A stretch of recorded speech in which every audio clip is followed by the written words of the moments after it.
नमस्ते। देवभूमि भारत।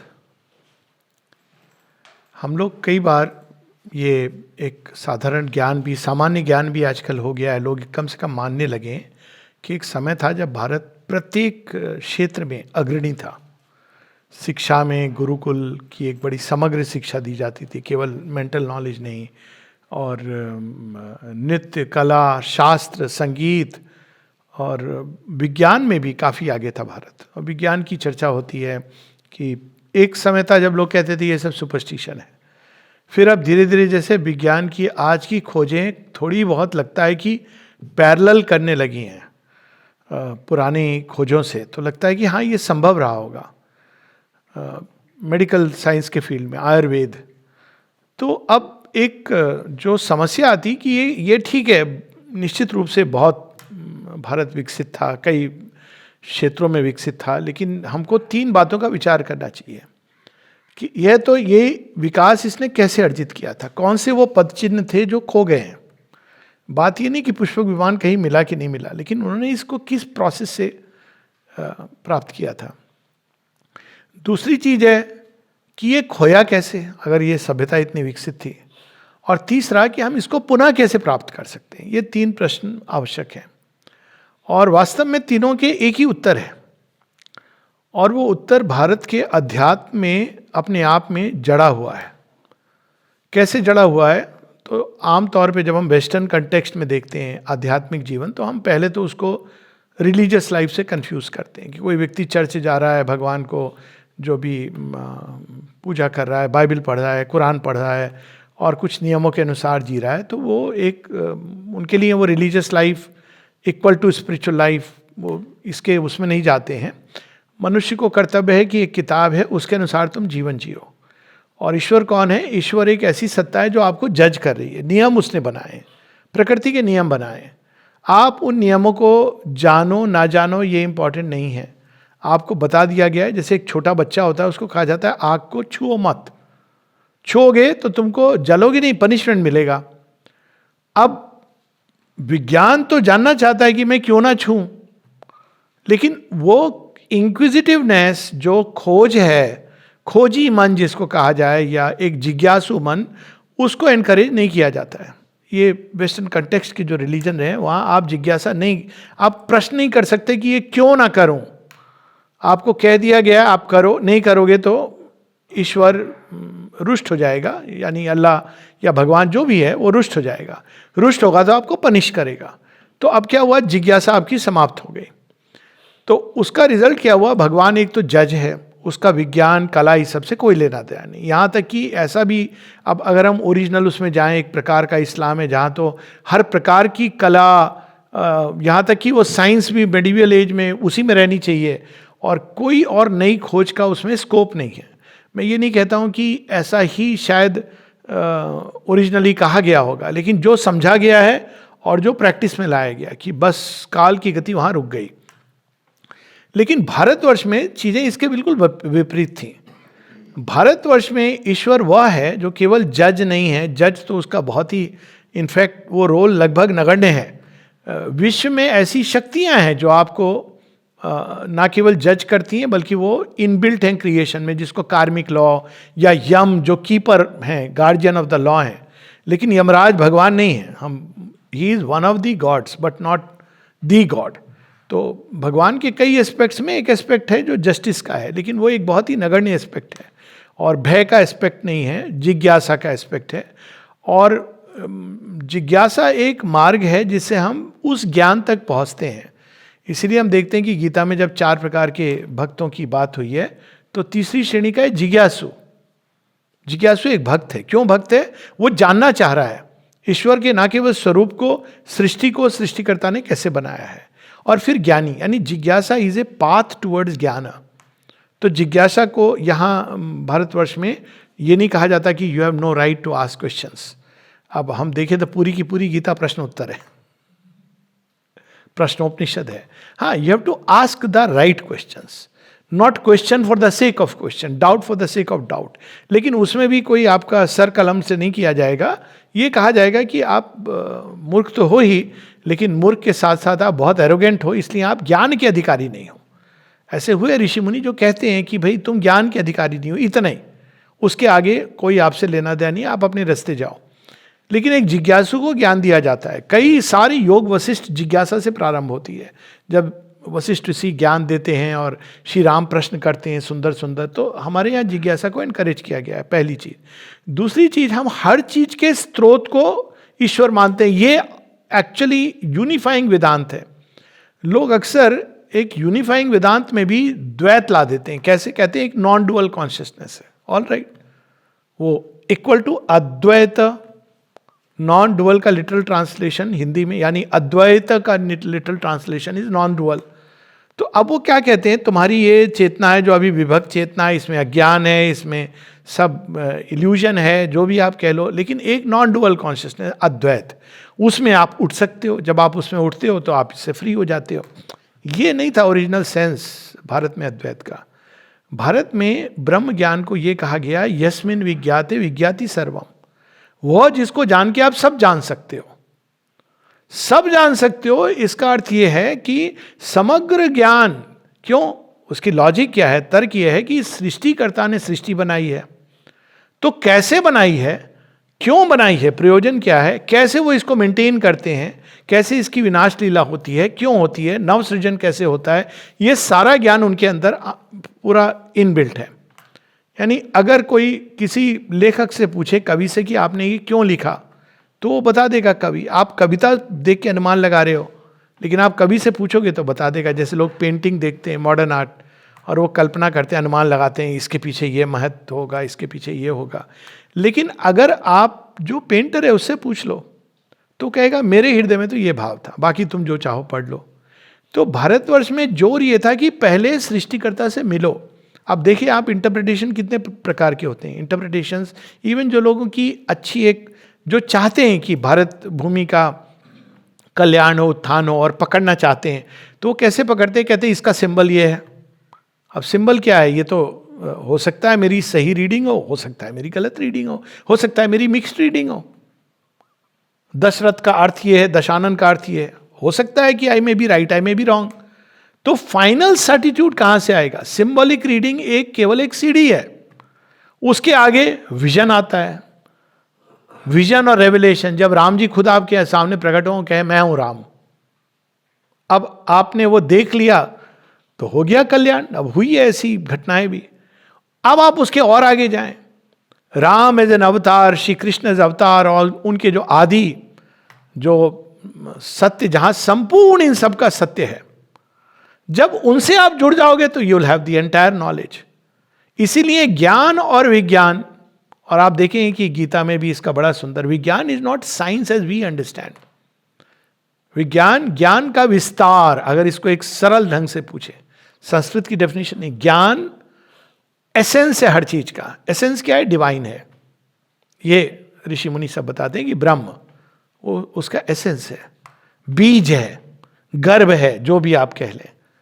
अब वो अगर एसेंस है तो इस एसेंस का विस्तार कैसे हुआ? और सच में अगर ब्रह्म शब्द के जो अर्थ हैं उसमें जो सबसे पहले अर्थ आएगा वो है ब्रह्म, बृहत, जो विशाल होता जा रहा है, वह जिसका विस्तार होता जा रहा है, जिसकी, अब विस्तार केवल स्पेस टाइम के सेंस में नहीं है, विस्तार है अनेक अनेक रूप में अपने को प्रकट कर रहा है, नाम रूप में। तो प्रारंभ वहां से होता है, वह जिसका विस्तार हो रहा है।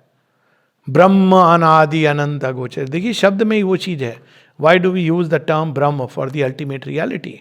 ब्रह्मा की बात नहीं हो रही है, Brahma is a god, will come to that. तो जो भारतीय संस्कृति थी एक समय, उसका यह मानना रहा है कि यदि तुम भगवान को जान जाओगे तो तुम सब जान सकते हो। एक ही जाने सब जने, सब जानत एक ना होए। लेकिन तुम अगर ये सोचोगे कि सब मैं जान लूं उनके अलग अलग पार्ट्स में, और इससे मैं जान जाऊंगा उस एक को, तो ये पॉसिबल नहीं है। और इसकी मैंने अभी एक उदाहरण दिया है, we can repeat it again. आप किसी पेंटिंग के हर एक एस्पेक्ट को जान लीजिए। आपने उस पेंटिंग का कलर कॉम्बिनेशन एक एक पढ़ लिया, शेड्स पढ़ लिए, जान लिए, उसमें क्या क्या चीजें हैं जान ली, आपने अपना मन एक लगा के अर्थ भी ढूंढ लिया, लेकिन जब तक आप पेंटर से नहीं मिलेंगे तब तक हमेशा एक प्रश्न चिन्ह रहेगा। हो सकता है पेंटर आके ये कह दे कि भैया बाकी तो ठीक है, लेकिन ये पेंटिंग उल्टी लटकी है, पहले सीधा करो। आप पेंटिंग को सीधा करेंगे आपकी पूरी नजर चेंज हो जाएगी। होती है ना ये एक, हम लोग स्टडी करते हैं जब, तो हम लोग तो अभी देखना ही नहीं जानते, इंटरप्रेट हम करते चले जा रहे हैं। तो पहला स्ट्रेस इसी पर था कि first realise the divine. Shri Aurobindo जब कहते हैं भारत के पुनरुत्थान की बात, तो ये नहीं कहते हैं कि वी हैव टू इसमें ये पढ़ो वो शास्त्र पढ़ो, कहते हैं recover the Aryan thought, the Aryan ideal, not only in thought and feelings but in practice and life. Recover the Veda, recover the Upanishads. कैसे रिकवर करो? ये नहीं कि हमने किताब पढ़ ली, मुझे सारी उपनिषद ज्ञात है। नई उपनिषदें आएंगी, वेदों की नई ऋचाएं आएंगी। क्यों? क्योंकि अगर हम ये कहें कि वेद बस इतने श्लोक तक सीमित है, तो हम वास्तव में क्या कह रहे हैं? हम वही गलती कर रहे हैं जो कुछ लोग करते हैं कि भगवान का बस इतना हो गया, एक किताब में उन्होंने सब लिख दिया। हम एक की जगह 4 किताबें कह रहे हैं। पर अगर हम ये कहते हैं कि वेद अनंत हैं क्योंकि ज्ञान अनंत है, तो हम ये कह सकते हैं कि वो जो लिखा गया है, जो बाद में लिखा गया, जो अपौरुषेय है, यही डेफिनेशन हुई अंत में। और हम देखते हैं कि इसीलिए तंत्र को भी अगम माना गया, और भी कई ऐसे आए जो सनातन, उससे वेदों का ही हिस्सा जुड़ते चले गए। और आने वाले काल में भी वेदों की रचना होती रहेगी, because it is the eternal knowledge. Eternal knowledge का आप एंड कैसे कह सकते हैं कि आप इतनी पुस्तकों में एंड हो गया? तो स्ट्रेस क्या था कि to discover the one reality, one reality जो एक पॉइंट पर भी है और वो सभी पॉइंट्स में है, वो अनंत भी है। अब यहां पे मनुष्य की बुद्धि चक्कर खाती है। अब इसको हम देखें कि चक्कर क्यों खाती है। चक्कर इसलिए खाती है, एक इसका मैं उदाहरण लेता हूं। कॉलेज के दिनों में मेरे अपने रिफ्लेक्शंस में ये चीज़ मैंने समझी थी कि क्यों लोग नहीं समझ पाते हैं कि अब मान लीजिए एक 2 डायमेंशन का वर्ल्ड है, एक चींटी का वर्ल्ड शायद उतना ही है।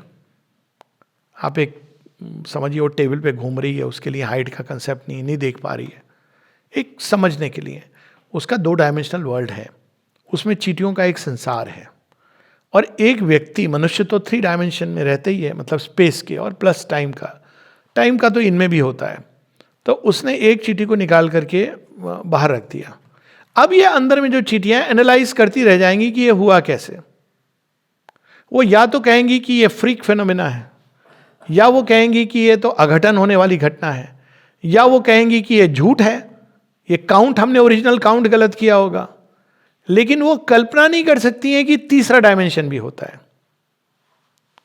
और भारतीय विज्ञान, जो सनातन विज्ञान है, उसने क्या कहा था? सारे आध्यात्मिक अनुभव 3 डायमेंशन ऑफ स्पेस में नहीं होते हैं, 4th डायमेंशन में होते हैं। और उन्होंने कहा कि अनेकों डायमेंशंस हैं, नॉट जस्ट 11, मैनी। और इन डायमेंशंस के परे वो सत्ता है जिससे ये सब कुछ निकला है। तो अगेन पहली चीज की, उसने एक बहुत ही वृहत विज्ञान का फील्ड खोला। कैसे वृहत खोला? हम लोग क्या करते हैं अभी? Material science, material methods, material means, material processes, जड़ विज्ञान, और उसी भौतिक विज्ञान के आधार पर भौतिकी, फिजिक्स, उसी के आधार पर रसायन शास्त्र, केमिस्ट्री, भौतिक विज्ञान के आधार पर बायोलॉजी, जो बड़ी विचित्र बात है, भौतिक विज्ञान के आधार पर मनोविज्ञान, जो और भी विचित्र बात है, और सबसे अधिक मूर्खता की बात, भौतिक विज्ञान के आधार पर हम अध्यात्म ज्ञान को। लेकिन भौतिक विज्ञान केवल, अगर हम भारतीय दृष्टि से देखें, तो वो केवल एक स्पेस टाइम कंटिन्यूअम है। अब यहां पे मानव बुद्धि कहती है, अच्छा ये कैसे हो सकता है? बहुत सरल है इसको समझना, एक उदाहरण की तरह से। ये नहीं कि इसको हम डिस्कवर भी कर सकते हैं। आप फिजिकली एक स्पेस और टाइम में रहते हो, ये तो सब जानते हो। भाई कोई पूछेगा आप कहाँ हो, आप बोलोगे मैं फला जगह हूँ, क्या समय हुआ है, वो ऐसे। अब आप देखिए, अगर आप एक बड़ी खुशी की अवस्था में हो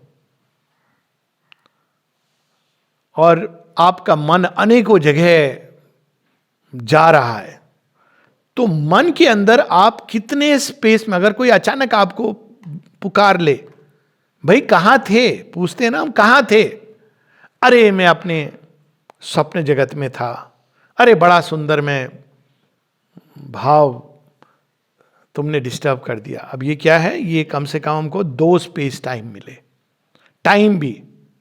अब देखिए लोग जब खुशी की अवस्था में रहते हैं कहते हैं बहुत जल्दी समय चला गया, पौंडीचेरी आके कई बार लोग कहते हैं अरे बहुत जल्दी समय चला गया। और जब दुख की अवस्था में रहते हैं तो क्या कहता है, कांटे नहीं कट रहे हैं दिन, क्यों, क्योंकि योर कॉन्शियसनेस इज हैवी। मतलब एक चीज तो हम इससे ही समझ सकते हैं कि हमारी चेतना के अंदर अनेकों इनर स्पेसेस हैं। अब हम कह देते हैं कि वो रियल नहीं है क्योंकि हम मटेरियल स्पेस को ही रियल मानते हैं, और इस कारण देखिए कितनी कठिनाई होती है। एक व्यक्ति अगर मान लो साइकोलॉजिकली एक परेशानी की अवस्था में है, तभी तो कहा जाता है कि हड्डी टूटती है तो पता चलता है, हृदय टूटता है तो खनक भी नहीं होती। क्यों, क्योंकि वो एक दूसरे डोमेन में हो रहा है, एक अलग डायमेंशन में हो रहा है, और जो इसको अनुभव कर रहा है उसके लिए ये उतना ही रियल है, बल्कि कहीं अधिक रियल है। आप उसके चेहरे मोहरे से नहीं जान सकते, maybe you can guess, but very often it will be a wrong guess.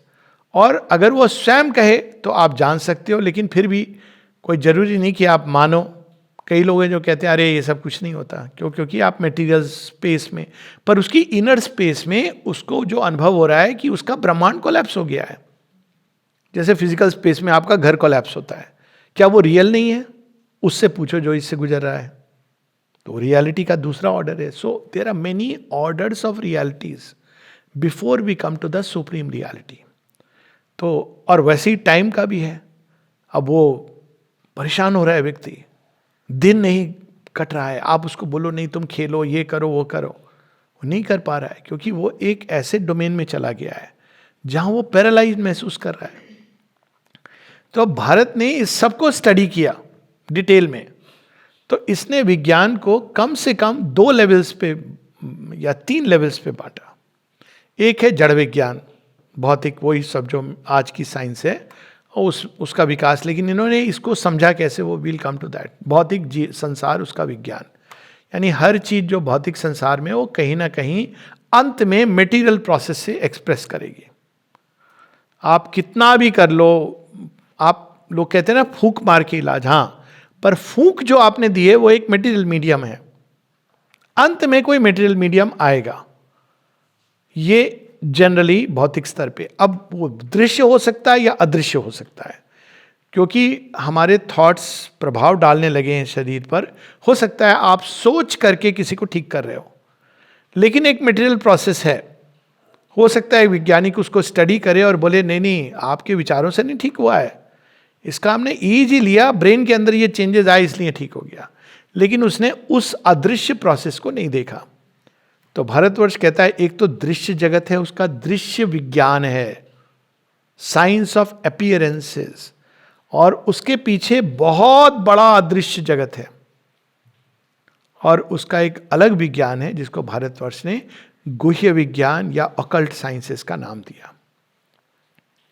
और ऑकल्ट साइंसेस क्या थी, आप हर एक लेवल का, जैसे प्राण जगत जिससे बायोलॉजिकल चीजें, उसमें जो शक्तियां हैं, जैसे भौतिक जगत है, भौतिक वस्तुओं के पीछे मटेरियल फोर्सेस हैं, फिजिकल फोर्सेस हैं, जो हम एटम के कॉन्स्टिट्यूशन में बताई जाती हैं।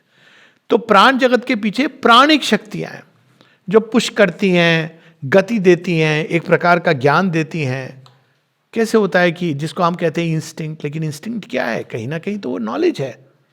आप देखिए छोटे बच्चे पैदा होते हैं पशु के, उनको कैसे ये इंस्टिंक्ट होती है कि यह करना है वह करना है, सब बड़े हो जाते हैं, कोई उनको सिखाने वाला नहीं। मनुष्य के शिशु का भी यही है। तो एक प्राण जगत की अपनी शक्तियां हैं जो प्राण तत्व को गति देती हैं, और वो भौतिक जगत की शक्तियों को कैंसिल नहीं करती हैं, उनको उपयोग में लाती हैं मटेरियल वर्ल्ड में। लेकिन अगर आप मटेरियल वर्ल्ड के पीछे चले जाएं, वाइटल वर्ल्ड में, प्राण जगत में, तो वो अपने आप में एग्जिस्ट करती हैं। उनको वो रहेंगी, वहां पे हो रही है उनकी आपस में तकरार, मेल मिलाप हो रहा है, लेकिन वो कभी कभी भौतिक जगत में एक्सप्रेस करती हैं। जब एक्सप्रेस करती हैं तो हम देखते हैं कि जड़ तत्व इवॉल्व करके प्राणवंत हो जाता है। ये इवोल्यूशन का हम लोगों का अंडरस्टैंडिंग है। तो एक ऑकल्ट साइंस है जिसमें प्राण जगत, मनोमय जगत, उसकी शक्तियाँ, उसके formations, black magic, white magic, जिसमें माइंड के फॉर्मेशन से अफेक्ट की जाती हैं चीज़ें, मंत्रों के द्वारा हील किया जाता है। ये कोई सुपरस्टिशन नहीं है, ये बहुत बड़ी मूर्खता है कि हर चीज़ जो मैं नहीं जानता हूँ सुपरस्टिशन है। इसके पीछे एक विज्ञान है, लेकिन अभी हम लोग इसको खो चुके हैं। अब ये नहीं है कि कोई भी मंत्र करेगा तो ठीक हो जाएगा, हो सकता है अगर फेथ है, लेकिन इसके पीछे क्या था कि मंत्र भी एक प्रकार की सिद्धि होती थी। कोई व्यक्ति मंत्र के द्वारा उसके पीछे जो देवता है या जो शक्ति है उसको वो अपने वश में करता था। वश में तो क्या करेगा, वो शक्ति उसको वश में कर लेती थी। अगर वो ऊंची शक्ति है तो इट वॉज वेरी नाइस। अब क्या है, वो उच्चतम शक्ति इसके साथ एक समझिए कि जैसे एक व्यक्ति मोबाइल लेके घूम रहा है, तो मोबाइल के माध्यम से उसने उन वेव्स को अपने वश में किया हुआ है। तो वश में कहना is a way of saying, क्योंकि अब वो तो मोबाइल नहीं भी है तो ये तो शक्तियां हैं जो भी मोबाइल कैच कर रहा है वेव्स को एक पर्टिकुलर फ्रीक्वेंसी, लेकिन आपने इसके माध्यम से उसको वश में किया हुआ है जिससे आप कम्युनिकेट करते हो दूर। पर अब अगर प्राण जगत या मनोमय जगत की शक्तियां, प्राण जगत की शक्तियां बड़ी मिक्स्ड होती हैं, मनोमय जगत की शक्तियों में भी हायरार्की है। अगर कोई एक पर्टिकुलर शक्ति आपने अपने वश में की हुई है मंत्र की साधना करके, तब ये हो सकता है कि भाई सांप ने काटा, आपने उस मंत्र का आवाहन किया और वो दूर हो गया। क्यों? वो देवता ठीक कर रहे हैं, वो केवल मंत्र नहीं ठीक कर रहा है। कई बार लोग करते हैं और सोचते हैं कि जैसे वो अब वो महामृत्युंजय मंत्र का जाप करते हैं। It is not just the मंत्र, हर एक मंत्र का एक देवता होता है। अगर आप इसके उसमें जाएं पूरे मंत्र विज्ञान में, तो कहते हैं हर एक मंत्र का अधिष्ठाता देवता होता है। उसको कोई एक पर्टिकुलर व्यक्ति प्रसन्न करता है। प्रसन्न मतलब वो अल्टीमेटली वो अब बंध जाते हैं।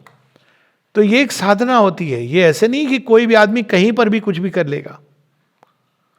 ये भी जैसे एक MBBS MD करता है व्यक्ति, 6-7 साल 9 साल स्टडी करता है, साधना करता है, उसी प्रकार से ऐसे लोग हैं जिन्होंने मंत्र साधना की है। और जब जिन्होंने मंत्र साधना की, एक पर्टिकुलर मंत्र की, तो उस पर्टिकुलर मंत्र के देवता का जो भी शक्ति है वो उनके साथ जुड़ जाती है। माता जी इसको बताती हैं कई जगहों पे, दुर्गा का एक्शन, इसका एक्शन, जो लोगों ने बड़ी दुर्गा की उपासना की है। लेकिन इसको हम लोग सुपरस्टिशन कब बन जाता है, अच्छा ये वाला मंत्र पढ़ लो। It doesn't work, it may work but it's not science, that is faith, वो एक अलग चीज है। बट अगर आपने मान लो माँ का नाम सदैव पुकारते रहे हो, तो अब आपके पास वो माँ के नाम से जो कुछ भी है, सर्वोच्च, मदर इज द ओरिजिन तो वो सब आपके साथ रहता है। तो ये ऑकल्ट साइंसेस के कई लेवल्स हैं। और एक समय था जब भारतवर्ष में इस चीज को समझा जाता था। प्राण जगत में भी कई स्पेस टाइम कंटिन्यूम है, मनोमय जगत में स्पेस टाइम कंटिन्यूम है, कई सारी शक्तियां, और हर एक शक्ति का जो एक नोडल पॉइंट होता था वो था देवता। तो वो देवता, जैसे अब ये टावर, ये मोबाइल है, तो अब देवता कौन है, मैंने लगाया हुआ है मान लो जियो का सिम, तो देवता वहां बैठा हुआ है जो जिसने जियो सिम का नेटवर्क है। तो आप इस नेटवर्क पे चलोगे, अगर आपको इस नेटवर्क को बदलना है तो उसके देवता के पास जाओगे। मटेरियल एक एग्जांपल दे रहा हूं, हाँ अंबा का एक रूप अंबा तो आप जाओगे ना, तो अब आप नेटवर्क, और वहां से आप और बहुत कुछ कर सकते हो जो आप नॉर्मली मोबाइल पे नहीं कर सकते हो, हालांकि आपके पास वही नेटवर्क है। क्योंकि ऐसी संभावनाएं होती हैं, अगर आप जाओ वहाँ जो इंजीनियर बैठे हैं वो कहाँ से कहाँ आपको लिंक कर देंगे, हैक करते हैं लोग, क्या नहीं कर सकते। बहुत सारी ऐसी पॉसिबिलिटीज़ हैं जो आपके लिमिटेड उसमें नहीं है। तो इसी तरह से मंत्रों के साथ कई लेवल्स थी मंत्र की, कई देवता थे जो उनसे, और जब कोई देवता के साथ बहुत घनिष्ठ हो जाता था तो उसकी संभावनाएं बहुत होती थी। अब वो ज्ञान विलुप्त हो गया है, अब हम लोग केवल मंत्र बचे हैं, लेकिन ना मंत्र दृष्टा है, ना मंत्र सृष्टा तो दूर की बात है, ना मंत्रविद योगी हैं।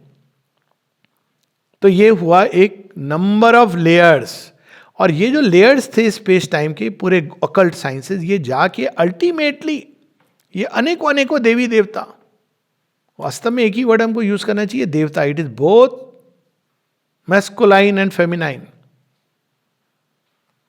देवता, the one who gives. It is not the male who gives. It is man and a woman. आप बाद में हम देवी, देवता, देवता का आवाहन करना मतलब उनकी शक्ति आ रही है साथ में. तो ये था. लेकिन ये सारे देवता अल्टीमेटली किसको रिपोर्ट करते हैं? आपका ये जियो नेटवर्क है, आपका वो नेटवर्क है, ये नेटवर्क है, पर ये सारे नेटवर्क किस चीज पर आधारित है? तो आप अंत में बोलोगे वो जियो सैटेलाइट है ना, जो ऊपर में है, वहां जाता है, सब टकरा के आता है. सैटेलाइट किसने भेजी है? तो you will go behind the whole thing. तो अल्टीमेट इन सबको जो कंट्रोल करती है, जो पावर, दैट इज महामाया. सारा जाल, ये सारी शक्तियों का. तो महामाया, खासकर कहते हैं ना, Kali is the most powerful goddess, क्योंकि काली काल की गति, वो जो काल की गति, will come to that little letter. तो अब वो जो उनको प्रसन्न, नेचुरली उनको प्रसन्न करना इज फार मोर डिफिकल्ट. उसके लिए आपको जो त्याग, तपस्या, वो साधारण आदमी नहीं कर पाता. इसीलिए वो, जैसे डॉक्टरी हर व्यक्ति नहीं पढ़ेगा, इंजीनियरिंग हर व्यक्ति नहीं पढ़ेगा, वैसे ही कुछ लोग थे जो इसी में लीन होते थे.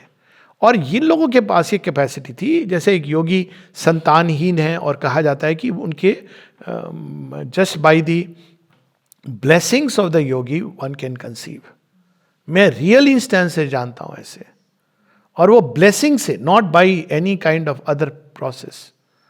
जो हम देखते हैं ना व्यास ऋषि, इट इज नियोग, it is not that he had physical relation. ये हमारी स्टूपिड मेंटालिटी है. ये कैसे संभव है? ये इस तरह से संभव है कि अब ये भारतवर्ष ने ये देखा, ये विज्ञान के जो अल्टीमेट गए, तो उन्हें टॉप डाउन व्यू है, ऊपर से नीचे की ओर मैटर कैसे बना. तो उन्हें देखा कि प्राण की ऊर्जा क्रिस्टलाइज करती है तो मैटर बनती है.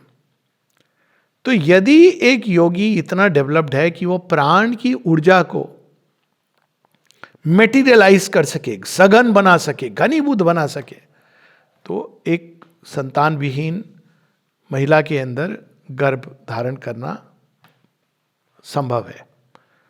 और मॉडर्न डे में भी श्री अरविंद इस बात की पुष्टि करते हैं. माता जी बताती हैं कैसे उन्होंने एक ऑलमोस्ट येट क्रिएटेड एक बीइंग, जो दूसरे संसार का था, और वाइटल वर्ल्ड नहीं, वो he was one of the 4 original, और वो 6 महीने तक वो रहा, फॉर्मेशन उसका. और मैंने तो कई बार अपनी खुद की कहानी में बताया कि ऐसे एकदम मेटीरियली एक व्यक्ति आता है, और वो व्यक्ति आकर के सारा एकदम हार्ड मास का सब आपकी कांटेक्ट हो रही है उसके साथ, और फिर अचानक गायब होता है after doing what I needed. वो कहानी कभी और. परंतु कई ऐसी कहानियां हैं जहां वो मेटीरियलाइजेशन होता है वाइटल वर्ल्ड का. हम लोग उल्टा समझते हैं. ये हमारा विज्ञान बॉटम अप व्यू है. तो हम कहते हैं कि मैटर के अंदर जीवन कैसे प्रकट होता है, तो हम क्या पकड़ते हैं? प्रोसेसेस, जीन्स को जोड़ तोड़ कर दो. ऐसा नहीं है. मैटर, जो प्राण ऊर्जा है, वो ओरिजिनल है, क्योंकि फिजिकली भी हम देखें तो भौतिक चीजें अल्टीमेटली लॉस कुछ नहीं होता है, वो एनर्जी में कन्वर्ट होती है ना. That's what science tells us. वापस मैटर में ये बैलेंस कैसे मेंटेन रहता है? प्राण ऊर्जा इज ओरिजिनल. प्राण ऊर्जा के परे हम देखेंगे तो मन की ऊर्जा, चेतना, that is greater than that. उसके परे जाएंगे तो विज्ञान, दैट अल्टीमेट सोर्स. तो प्राण ऊर्जा को जिसने वश में किया पूरी तरह और विशेष प्रोसेसेस के द्वारा, वो चाहे तो उसको क्रिस्टलाइज करके भौतिक भ्रूण का रूप दे सकता है किसी मानव देह में. Again it is not a common thing. लेकिन एक समय था जब भारत में यह विज्ञान था. हर व्यक्ति व्यास ऋषि नहीं था कि जाकर के कोई गिफ्ट कर दे, लेकिन ये संभावना थी. और वो हम देखते हैं नर नारायण के, कई लोगों में संभावना है भी, तो कोई जरूरी नहीं कि वो योगी करते हो. नर नारायण की कहानी है ना, जहाँ वो सेलेस्टियल बीइंग क्रिएट कर देते हैं, तप कर रहे हैं, और कौन आती है? तिलोत्तमा, उस समय की सबसे सुंदर इंद्र के लोक में अप्सरा. और वो नृत्य वगैरह करती हैं तो मुस्कुराते हैं. तो वो कहते हैं तुम मेरी ओर से गिफ्ट ले जाओ इंद्र के लिए, और उर्वशी को अपनी जंघा से उत्पन्न करते हैं. तो ये सुपरस्टिशन नहीं है, ये सिंबॉलिक स्टोरी नहीं है, ये रियल चीजें हैं. लेकिन ये कॉमन प्लेस नहीं है, इसलिए हमको लगता है कि ये कैसे संभव है. और हम लोग देखते ना, नारद जी प्रकट हो गए और फिर चले गए, सावित्री में भी इसका वर्णन है ना। तो वो क्या होता है, वो होता है कि बीइंग्स ऑफ हायर वर्ल्ड कुछ देर के लिए अपनी ऊर्जाओं को घना करते हुए, डेंस करते करते करते क्रिस्टलाइज कर सकते हैं, क्योंकि सोर्स इज वन, लेकिन वो स्थायी नहीं हो सकते। कुछ समय के बाद उनको अनडू करके जाना पड़ेगा, they can not have a fixed formation. ये कितना वैज्ञानिक है। और अब देखिए, इसको अगर हम जानने की चेष्टा करें, अगर भारत में लोग फिर से ब्रह्म ज्ञान को केवल एक इंटेलेक्चुअल प्रोसेस में नहीं, अगर रियलिटी में उस दिशा में जो होगा, आज नहीं तो कल होगा। वेस्ट इस चीज को समझ के ऑकल्ट साइंसेस के रेल में जा रहा है। हिटलर ने प्रयास किया था ऑकल्ट साइंसेस को पढ़ने का, और भी हैं, अमेरिका में एक्सपेरिमेंट्स हो रहे हैं इस तरह के, रूपर्ट शेल्ड्रिक वगैरह आप पढ़ेंगे। लेकिन that is not the way, you have to first find the one reality. क्योंकि ये सारे देवता, ऊर्जाएं, महामाया, अल्टीमेटली महामाया कहां से निकली हैं, वहां पर हम देखते हैं कि श्री कृष्ण कहते हैं दिस इज माई माया। अब क्या हुआ, सब चीजें सोर्स पे चली गई। अब अगर आप सोर्स से ज्वाइन करेंगे तो कुछ भी असंभव नहीं है। डज इट मीन हम कुछ भी करेंगे सृष्टि में? नहीं। क्यों? क्योंकि जब हम सोर्स से ज्वाइन करेंगे तो सृष्टि का प्रयोजन, उसके पीछे जो प्रज्ञा ऑपरेट कर रही है, क्यों वो एक सर्टेन सक्सेस को फेल्योर में बदलने का सैंक्शन दे रही है, वो दिव्य संकल्प कैसे ऑपरेट कर रहा है, आप उसके साथ एक हो जाएंगे। एक कहानी है, आई थिंक बाबा फरीद की है, कि वो जाकर के ज्ञान पाना चाह रहे थे, तो वो ढूंढ रहे हैं कोई गुरु मिल जाए। कोई कहता है फला फला गुरु के पास जाओ, तो वो जाते हैं उनके पास, और वो देखते हैं कि गुरु तो ध्यान में मग्न हैं और एक सूखे पेड़ के नीचे बैठे हैं। अब इनको बहुत, इन्होंने खोज करते करते बहुत कुछ डेवलप कर लिया था अपने अंदर, बहुत सारी सिद्धियां। तो उन्होंने कहा मैं इनको जरा प्रसन्न कर दूं, पेड़ को हरा भरा कर दिया। जादुई शक्ति, मतलब वो सेम प्रोसेस, इट्स नो मोर जादू, या जादू के पीछे की प्रोसेस। तो गुरुजी ने आंखें खोली, देखा, और फिर वो फिर सूख गया। फिर इन्होंने किया, फिर गुरु ने आंखें खोली, सूख गया। फिर ये चुप हो गए। थोड़ी देर बाद गुरु ने आंखें खोली और कहा तू ज्ञान का अधिकारी नहीं है। कहा मैं तो ज्ञान के लिए आया हूं। नहीं, तेरे अंदर बहुत अभिमान है, इस चीज को सृष्टिकर्ता ने सूखा रखा है, उसको तू ऐसे हरा भरा कर रहा है जैसे तू सब जानता है उसका प्रयोजन। अब बुद्ध के जीवन को देखिए, बुद्ध के जीवन में भी बहुत सारी शक्तियां जिन पर पूरा एक बुद्धिस्ट तंत्र डेवलप हुआ है, बहुत सारी शक्तियां, क्योंकि वो जिस इंटेंसिटी से ध्यान, जो उनकी खोज है, मतलब he is a living fire. लेकिन वो सबके परे जाते जाते अल्टीमेटली उस वन कॉन्शियसनेस, अब उसमें जाके उन्होंने कहा इसमें हम क्यों पढ़ें। अधिकांश जो गए उस चेतना के साथ एक हुए, उन्होंने कहा हम इसमें क्यों पढ़ें, हम इसमें या तो अल्टीमेट रेमेडी है, या तो खुद विलीन हो जाते हैं, या बाकी सबको ले जाते हैं। ये एक छोटी सी भूल थी। वैदिक काल में ये नहीं था। वैदिक काल में जो मनुष्य का प्रयोजन था वो उसमें विलीन होना नहीं था, उस वन को डिस्कवर करके उसको अपने जीवन में अभिव्यक्त करना था। यही चीज श्री कृष्ण इंडिकेट करते हैं अर्जुन को। कैसे इंडिकेट करते हैं? पहले तो वो संन्यास नहीं, त्याग की बात करते हैं। फिर कहते हैं ऐसा संसार में कुछ भी नहीं जो मुझे अचीव करना हो, किंतु मैं कर्म कर रहा हूं। तो क्यों कर्म कर रहा हूं, वो उसका कारण देते हैं, लोक संग्रहार्थ, to carry the march of mankind forward. अब ये जो ऋषि थे जो वहां पहुंच जाते थे कि वो या तो विलीन हो, उसमें से कईयों ने मनुष्य की पीड़ा, करुणा के कारण उस सत्य को, उस शक्ति को एक्सप्रेस करने का, लेकिन कैसे एक्सप्रेस करना? रैंडमली नहीं, दिव्य संकल्प के, दिव्य शक्ति के अधीन होकर। जब दिव्य शक्ति के अधीन होकर हम कोई कार्य करते हैं तो हम उसमें डिस्टरबेंस या डिसऑर्डर नहीं क्रिएट करते हैं, हम उसको एक हायर ऑर्डर की तरफ ले जाते हैं। माता जी एक जगह कहती हैं कि it is always wrong to display powers. कुछ योगी होते हैं बड़े एम्बिशियस होते हैं और वो ये मिरेकल वो मिरेकल। जो रियल योगी है वो ऐसे नहीं करेगा। वो कैसे करेगा? वो कहती हैं अगर कोई सच में ये शक्तियां हैं तो वो गुजर रहा है किसी बीमार के पास से, तो अगर उसके अंदर एक दैवी प्रेरणा हुई कि ये ठीक हो जाए, तो वो कहेगा कि ये ठीक हो जाए अपने अंदर अंदर, या मुस्कुराएगा और अंदर में प्रे करेगा और वो ठीक हो जाएगा। वो ऐसे नहीं कि चलो मैं एक मैजिक हीलर हूं, सब लोग आ जाओ मैं हील कर, क्योंकि तब हम डिसऑर्डर क्रिएट कर रहे हैं। क्योंकि एक विजडम है जो ऑपरेट कर रही है, उसमें अभी हम लोग नहीं जा रहे हैं, क्योंकि वो एक बहुत बड़ा विषय है, भिन्न विषय है, केवल विज्ञान तक सीमित कि ये सब कुछ संभव है।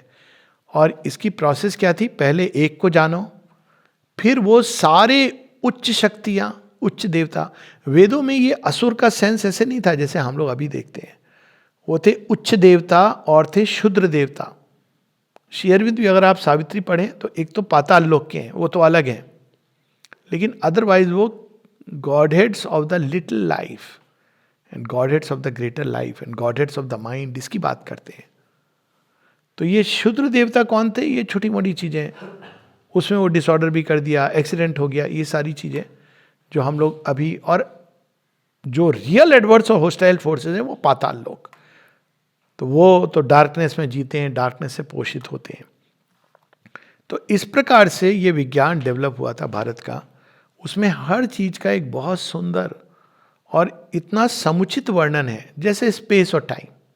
ये एक गुत्थी है कि स्पेस कैसे क्रिएट हुआ, टाइम कैसे क्रिएट हुआ। कुछ लोगों का मानना है कि स्पेस तो रियल है लेकिन टाइम एक काल्पनिक है। टाइम तो आपके मन से, लेकिन समस्या क्या होती है, कई कहते हैं कि टाइम एक रिलेटिव चीज है, आपके रेफरेंस में है। पर अब देखिए, जो वो जीव जंतु होते हैं जिनको वैसे टाइम का कुछ, उनके पास घड़ी नहीं है, पर वो ठीक टाइम का अंदाज उनके अंदर होता है, हमसे ज्यादा होता है। तभी तो कहते हैं मुर्गा सुबह बांग दे रहा है, सूरज निकला नहीं है, उसका आभास हो गया है ये होने वाला है। तो काल और देश या स्पेस, स्थान, जो भी आप कहें, ये दोनों उसी एक ब्रह्म से सृजन हुए हैं। अब ये बड़ा इंटरेस्टिंग है, कैसे सृजन हुए हैं? ब्रह्म ने स्वयं को एक्सटेंड करते रहे। पहले ही इज बियॉन्ड, न देश है न काल है, लेकिन वह है। अब वह जब स्वयं को प्रकट करना चाहता है, मैनिफेस्ट करना चाहता है, लीलार्थ, तो अब उसके पीछे की बाद में बात करेंगे, लेकिन वो क्या करते हैं, ये एक्सटेंड्स, क्योंकि ये भूमि तो कहाँ प्रकट करोगे आप, तो एक्सटेंड्स हिमसेल्फ ए स्पेस। अब स्पेस के अंदर क्या है, कैसे हो रही है? वो एक ओरिजिनल ईथरिक स्पेस बन रही है, एक ऐसा सूक्ष्म तत्व है जो उन्हीं से निकल करके एक्सटेंड करता जा रहा है। वही है जो एक सूक्ष्म तत्व के रूप में एक्सटेंड करते जा रहे हैं।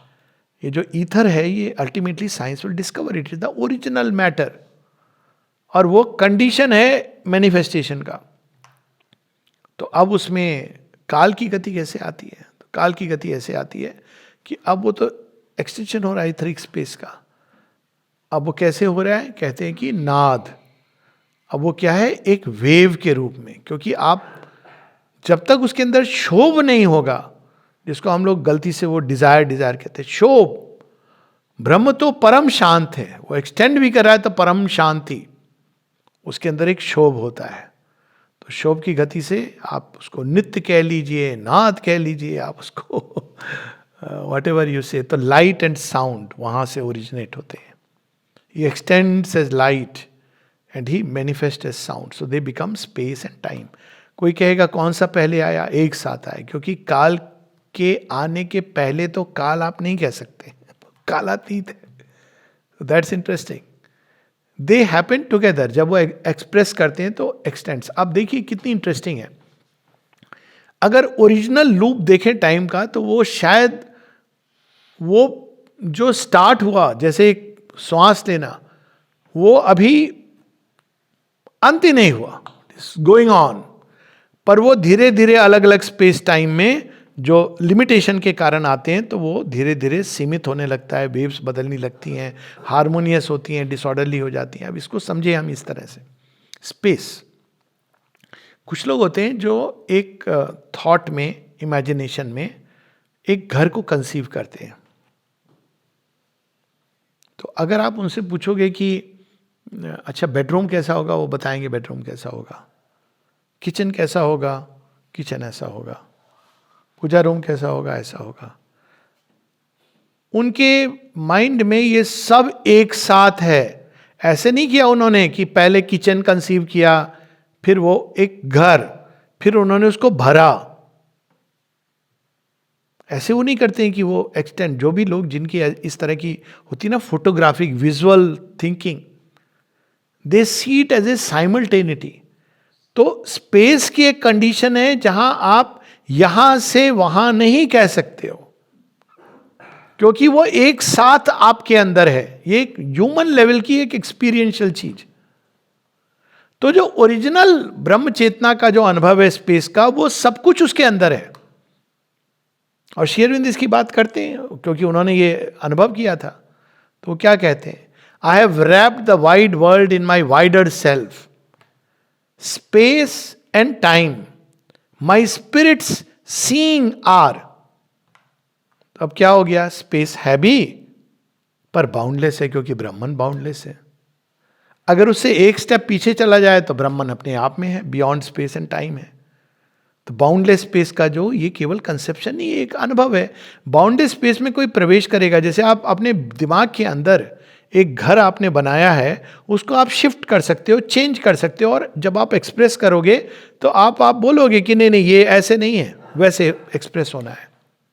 तो एक योगी जो एक बाउंडलेस स्पेस में रहने लगता है, वो बहुत पावरफुल हो जाता है in terms of forces that are manifesting on earth, क्योंकि वो वहां से उन शक्तियों को चेंज करवा सकता है जहां डिसऑर्डर हुआ है।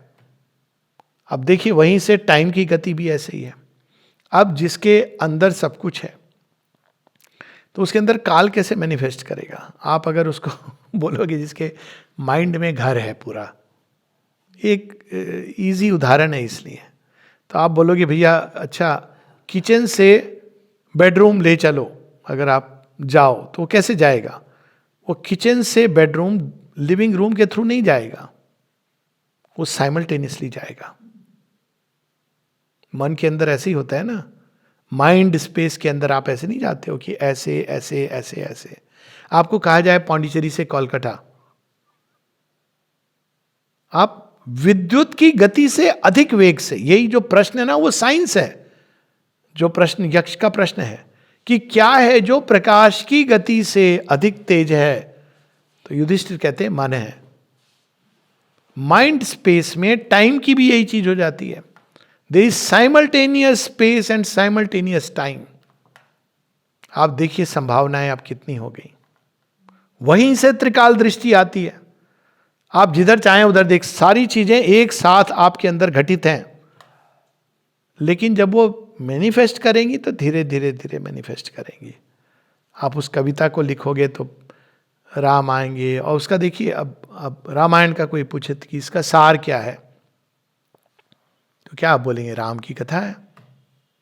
You are right. लेकिन पूछेंगे रामायण का विस्तार क्या है? अब देखिए, राम सेंटर में है, लेकिन उसमें राम और सीता एक है, पर उसके चारों तरफ रावण है, कुंभकर्ण है, हनुमान है। ये विस्तार हो गया। बिना राम के रामायण नहीं है। और बाकी सारे जो हैं characters, they are woven around Ram. Ram है तो रावण आया हुआ है धरती पर, शायद ये मेरे पालनहार। राम आए हैं रावण को वापस ले जाने के लिए। राम है इसलिए हनुमान आ रहे हैं, राम है इसलिए जानकी आ रही हैं। देखिए सारे जो दशरथ का वरदान और श्राप फलित हो रहा है राम में, तो राम वो केंद्रीय सत्य हो गया जिसके अंदर सारे सत्य अंतर्निहित है। कृष्ण के साथ भी है, मतलब वो will come to that little letter. तो अब जो भारतीय विज्ञान था वो कैसे देखता था चीजों को?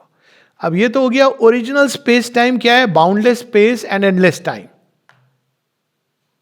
कभी एक क्षण के लिए, एक क्षण तो नहीं इसीलिए कहते हैं वहां पे देवताओं का जो ब्रह्मा का एक दिन, यहाँ 10,000 वर्ष होते हैं, क्योंकि वहां पे यही अनुभव है। आप अपने ख्याल में हो चुका है मेरे साथ कि घर बन गया कविता ने घर बना लिया आपने, उसमें घर ऐसा बनना है वैसा बनना है प्लॉट खरीद लिया, जिसने प्लॉट बेचा उसने धोखा दे दिया। अब वो घर यहां भी बन गया था, कागज में भी बन गया था। अब देखिए वो घर एक रियलिटी के रूप में माइंड स्पेस में क्रिएट हो गया. That is the origin of form. Origin of form क्या है? Mind. Mind is the form maker. तो अगर आपको फॉर्म के परे जाना है तो you have to go beyond mind. और अगर फॉर्म की दुनिया में आना है तो माइंड बिकम्स द मीडिएटर. तो माइंड की जितनी उच्चतम लेयर में जाते जाएंगे उतने आपको न्यू फॉर्म्स मिलेंगे मैनिफेस्ट करने के लिए, प्रकट करने. तो क्रिएटिविटी, जितना आप क्रिएटर के करीब जाते जाएंगे उतनी आपकी क्रिएटिविटी, सृजनात्मक शक्ति बढ़ेगी. और वहां पे हर चीज, इवन मैथमेटिक्स, ये कहानी आई थी the man who new infinity, ये तो सच्ची बात है. रामानुजम को ये सब कैसे आते थे, शकुंतला देवी को कैसे. अब वो अनकॉन्शियसली ये होता था कि बिना प्रयास के कभी कभी आदमी टैप कर लेता है. और हर एक ग्रेट साइंटिस्ट का ये आहा मोमेंट होता है. वो किसी समय किसी प्रॉब्लम को बहुत सोच रहा है. आर्किमिडीज की स्टोरी पता ही है, मैं दोहराऊंगा नहीं, कि अचानक यूरेका शब्द आया वहां से. वो सोच रहा था पानी के घनत्व के बारे में और इस सब के बारे में. अचानक वो नहाने जा रहा है तो अचानक उसको ये फ्लैश करता है आहा की तरह. वो कहता है यूरेका, मुझे मिल गया फॉर्मूला मिल गया. और ऐसा कई वैज्ञानिकों के साथ हुआ. वो क्यों होता है? जब आप किसी प्रॉब्लम के बारे में सोच रहे हैं तो एक समय आता है जब आप थक जाते हो. एक्चुअली भगवान का दर्शन भी ऐसे ही होता है, लेकिन एक बड़े हाई लेवल पे होता है. आप करते करते प्रयास ना, अंत में कहते हो माँ. उस समय क्या होता है कि आपके अंदर इवन एफर्ट के कारण जो शोभ है वो नहीं हो रहा है. और that is the moment used for revelation. सब शांत है, सब काम है. और वही चीज हम इसमें देखते हैं कि उस स्पेस टाइम के जितना हम करीब जाते हैं, जितना उसमें हम जीने लगते हैं, या अगर हम यहाँ पर हैं तो हम उन हायर रेंजेस की तरफ खुल सकते हैं. या तो कॉन्शियसली हम शांत हो जाएं और अभिप्सा रखें. जैसे मान लीजिए मेडिकल साइंस में नई विधा किसी को बनानी है तो कैसे करेगा?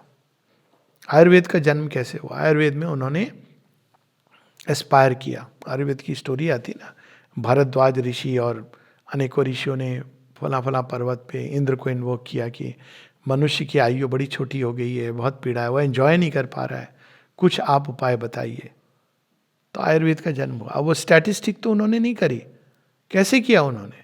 अब इंद्र ने क्या किया, उनके अंदर वो इंट्यूटिव पावर डाल दी, उनके अंदर जिन्होंने तपस्या की थी, हर किसी के अंदर नहीं, कि वो हिमालय में जहाँ जहाँ जाते थे वो करेक्ट हर्ब्स को पिकअप करते थे. कभी कभी वो ज्ञान उनको कोई चीज़ों के एसोसिएशन से आता था कि ये पौधा सांप जैसा दिख रहा है तो ये शायद हील कर सकता है सांप के कांटे का, या ये पौधा इस क्षेत्र में पाया जाता है तो ये उसके लिए. लेकिन वास्तव में वो इंट्यूशन है जो एक लॉजिकल माइंड के थ्रू प्रकट कर रही है, स्टैटिस्टिकली नहीं है. That is important.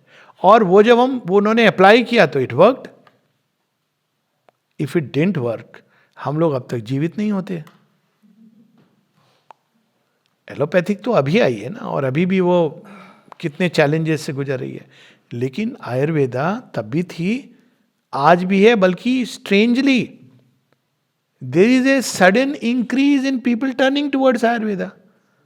अगर ये विज्ञान नहीं था तो ये कैसे, आप किसी साइंस को जो 7,000 8,000 कम से कम 5,000 वर्ष जिसने मनुष्य को यहां तक ले आई है, महाभारत युद्ध ना जाने क्या क्या देखा है, आयुर्वेद थी. राम जी के समय जो कहते हैं हम 17,000 वर्ष तो पुल बना है, एडम्स ब्रिज तो 20,000 वर्ष अगर मान ले तो सुषेण वैद्य थे जिन्होंने संजीवनी बूटी की बात की थी. तो अगर हम लें उस काल को भी, तो अब तक उसने मनुष्य के जीवन को, और लंबी आयु होती थी. अगर हम उस इतिहास को पढ़ें, हम ये नहीं रबिश कर सकते कि नहीं ये फैक्ट नहीं है, डॉक्यूमेंटेड है कई जगहों पे. कृष्ण जी के जन्म के बारे में और उनके एज के बारे में अगर आप कैलकुलेट करेंगे तो there are several ways you will find, you will hit the same figure. Bhishma के बारे में you will hit the same figure. You have to see कि अच्छा इस नक्षत्र में ये थे तब भीष्म इतने बड़े थे, या राजा शांतनु, तो यू कैन ट्रेस इट, लोगों ने किया हुआ है ये. And you will come to कि हाँ उनकी 175 साल की उम्र थी जब वो सरसैया पे गए. ये कैसे होता था? ये विज्ञान कैसे जन्मा था? ये इस तरह से जन्मा था क्योंकि वो कुछ एक ऋषि थे जो डेडिकेटेड थे. इस खोज में। और वो जानते थे कि फिजिकल वर्ल्ड के पीछे अदृश्य शक्तियां हैं और अदृश्य शक्तियों के पीछे परम अदृश्य है। ये अदृश्य शक्तियां तो दृश्य हो सकती हैं, परंतु वो जो परम अदृश्य है वो एक अगोचर, जो स्वयं को रूप में आके दर्शन दे सकता है लेकिन उसके परे है। तो वो उनसे जुड़ते थे, एस्पायर करते थे। योग, अध्यात्म, इसके द्वारा ये शक्तियां उनके अंदर प्रकट होती थी और इन शक्तियों के द्वारा वो संसार का कल्याण करते थे। और वो विज्ञान में भी था। भारद्वाज ऋषि लिखते हैं 4 प्रकार के चीजें जिससे वो विमान चल सकता है। विमान शास्त्र है तो कैसे चल सकता है? तंत्र शक्ति, मंत्र शक्ति, यंत्र शक्ति, अनेकों अनेकों प्रकार से। तो अब विज्ञान मटेरियल एंड पे उसको खोज रहा है। क्यों? क्योंकि लास्ट एंड प्रोसेस मैटर है। तो अल्टीमेटली वो कर रहा है, वहीं पर वो टच कर रहा है, लेकिन लास्ट प्रोसेस को। लेकिन लास्ट जाओगे तो उसके पीछे एक और लास्ट होगा। तो वो अल्टीमेटली इसका परफेक्ट वो नहीं कर पाएगा, लेकिन प्रयास करेगा। टिल वन डे वो छलांग लगाएगा। और इंडिया में इन दोनों चीज को कंबाइन करना है अभी, अगर भविष्य की ओर जाना है। एक और मटेरियल प्रोसेसेस आप स्टडी करिए, दूसरी ओर ऐसे लोग होने चाहिए जो योगनिष्ठ हों। अगर एक ही व्यक्ति के अंदर दोनों हैं तो अद्भुत है। और जैसे भारद्वाज ऋषि ने एस्पायर किया था, वो एस्पायर करें कि हीलिंग की विधा प्रकट करो। माता जी ने कहा है ना 12 चीजें जो प्रकट करना चाहती हैं धरती पर, उसमें एक है gift of tongues, gift of healing, perfect expression, ये सब उन्होंने लिखा हुआ है। तो अब नेचुरली वो कोई 2 दिन की तो चीज होगी नहीं, वो कोई क्रैश कोर्स होगा नहीं जो आप 1000 रुपए दे के कर सको या 1 लाख रुपए दे के कर सको। वो साधना है, तपस्या है। तो धीरे धीरे मनुष्य तैयार होगा इसके लिए, और प्रेरणा के द्वारा। ये नहीं कि ये कोई कोर्स है MBBS का हर व्यक्ति चला जाएगा। स्वतः प्रेरणा के द्वारा ऐसे लोग होंगे, आएंगे, ऑलरेडी हैं जो उस दिशा में। और अब और आसान हो गया है because super mind is working. उसकी बात कभी और करेंगे। That will go beyond the beyond. So उसके कारण जो मनुष्य खुलेंगे और अधिकारी होंगे, इसलिए अधिकार भेद बहुत इंपॉर्टेंट था। पशुपति अस्त्र कैसे दिया गया था? ये थोड़ी वो लेके कैरी कर रहे थे। और ये एक योगिक एक्सपीरियंस है कि आपको ये अस्त्र मिलते हैं सूक्ष्म रूप में। वो खड्ग हो सकती है वो, और आप इसका उपयोग कर सकते हैं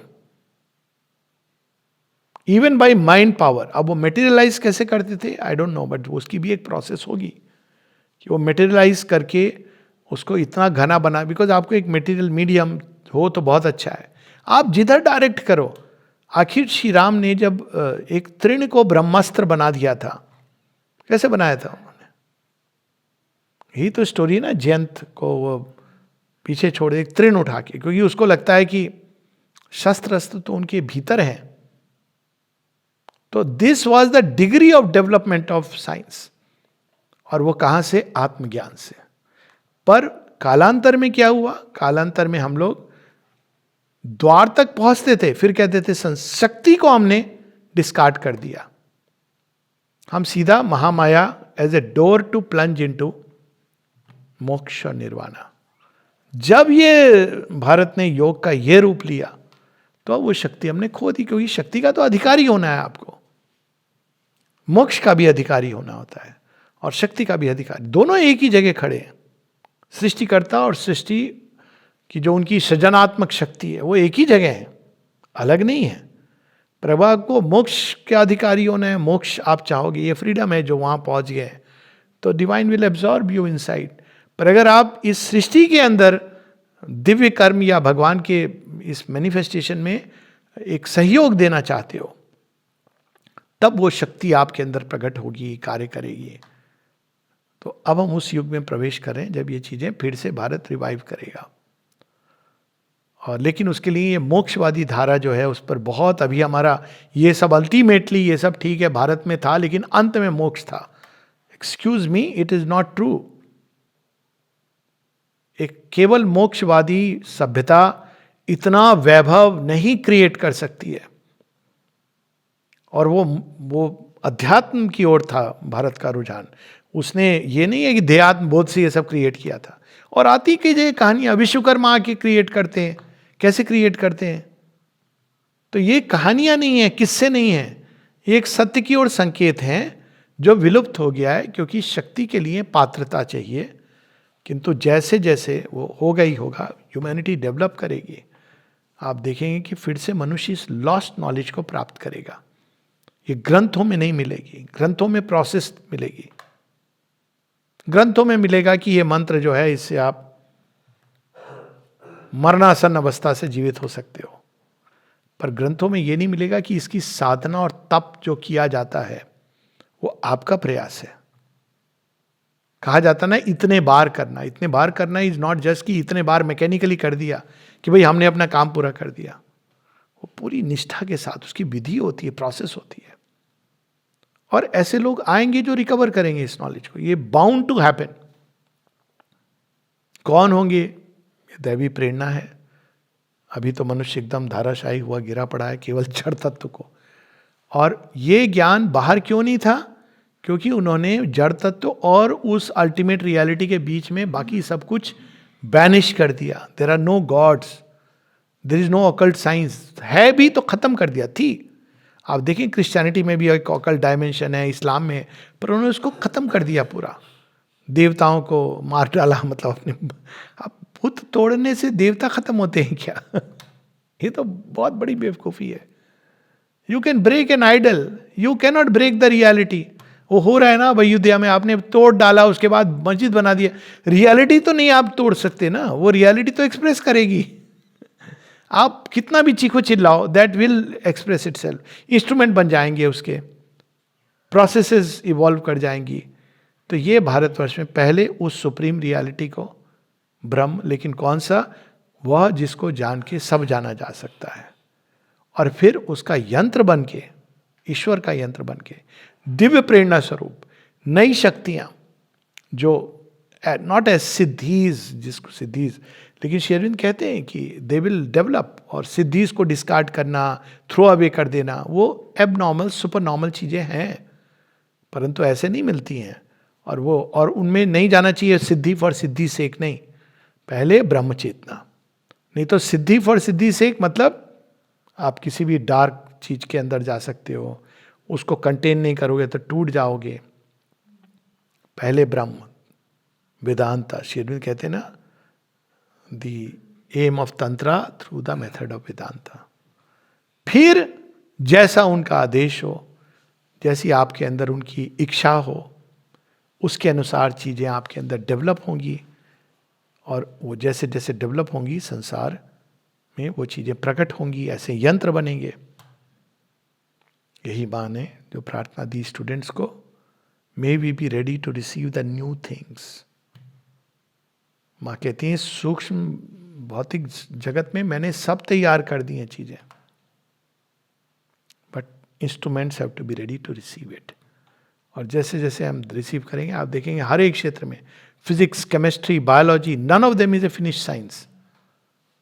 मैथमेटिक्स, वो मनोविज्ञान, ऑफ कोर्स, इन सब में हम लोग नई विधाएं जन्म लेंगी, न्यू वेज जिससे हम मैटर को मैनिपुलेट करेंगे, जीवन को प्रकट करेंगे, क्रिएट करेंगे, रोग शोक दूर करेंगे। They are bound to manifest. Let us be ready for that future. इस भविष्य के लिए हम लोग, और भारत भूमि तैयार हो, ये हम सबकी एस्पिरेशन। और भारत भूमि ही उसके लिए सबसे उपयुक्त है, क्योंकि भारत में ये चीज हो चुकी है एक समय, और भारत भूमि उसके लिए। लेकिन हमको ये जो मोक्ष संन्यास वाला जो मार्ग जो श्री कृष्ण बार बार हमको सचेत करते हैं, इससे अलग हटके अब शक्ति का युग है।